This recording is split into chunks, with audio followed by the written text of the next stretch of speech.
এটা না বলে হেফাজতে ইসলাম বলতেছে। ইসলাম হেফাজত করবে আল্লাহ, হুজুররা কারা? আল্লাহ হেফাজত করবেন, হুজুররা কারা? হুজুররা হলো এদেশের খলিফাতুল্লাহ, আল্লাহর সৈনিক। আল্লাহ পাক আহমদ শফির মাধ্যমে, এদেশের আলেম সমাজের মাধ্যমে, এদেশের হুজুরদের মাধ্যমে আল্লাহ পাক ইসলাম হেফাজত করার যেই মিশন বাংলাদেশে শুরু করেছে, প্রধানমন্ত্রী আপনার মন্ত্রীদেরকে সামলান, গাঁজাখোর হানিফকে সামলান,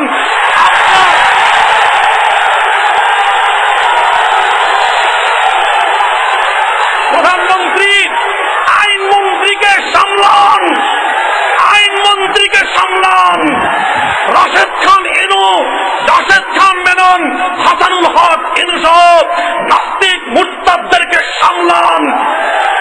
যদি সামলাতে না পারেন, যদি সামলাতে না পারেন, বিদ্রোহের আগুন ধরিয়ে দেওয়া হবে।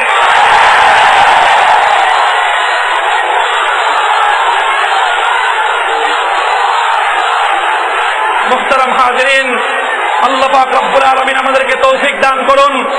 মোহাম্মদপুরের আলেম সমাজ ঐক্যবদ্ধভাবে মোহাম্মদপুরের সর্বস্তরের জনসাধারণকে নিয়ে, এ জাতির বিবেক ইমাম খতিবদেরকে নিয়ে হেফাজতে ইসলামের পক্ষে, আল্লাহ নবীর পক্ষে যে শোডাউন করে গেল, শিক্ষা গ্রহণ করার চেষ্টা করেন।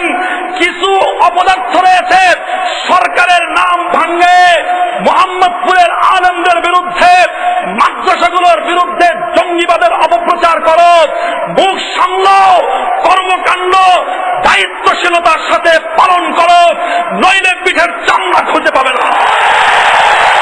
ঐক্যবদ্ধ নেতৃত্বের অধীনে ইসলামী হুকুমত বাস্তবায়ন করা পর্যন্ত এই সংগ্রামকে অব্যাহত রাখার তৌফিক দান করুন। ওয়া আখিরু দাওয়ানা আলহামদুলিল্লাহি রাব্বিল আলামিন। আসসালামু আলাইকুম ওয়া রাহমাতুল্লাহ।